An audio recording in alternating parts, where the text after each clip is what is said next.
Welcome to the ProtoUtility tutorial series. In this video, we'll learn how to register and manage a meter in ProtoUtility.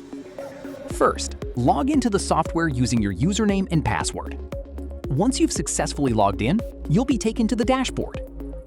From the dashboard, open the Meter Inventory section from the menu, then click the Register Meter button located in the top corner to open the meter registration form.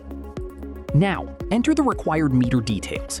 Start by entering the serial number and brand name. If available, you can also enter the model number, which is optional. Next, select the meter type, such as energy, water, gas, or BTU meter. Then choose the appropriate meter category, whether it's residential, commercial, or industrial. Set the polling interval or timeout according to your monitoring requirements, and select the meter status as active or inactive. Once all the information has been entered, review the details and click Save to register the meter. After the meter has been created, it will appear in the meter inventory list. If you need to make changes, click the Edit icon to update the meter information and save the changes. To review the meter details, click the View icon. If the meter is no longer required, you can remove it using the Delete option. To monitor live meter data, click the Telemetry icon.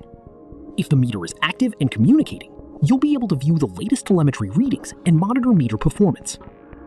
To view previously deleted meters, click the Show Deleted Meters option. You can also check whether a meter is currently active or inactive directly from the inventory list. Thank you for watching. Subscribe for more ProtoUtility tutorials and contact the ProtoConvert team if you need any assistance.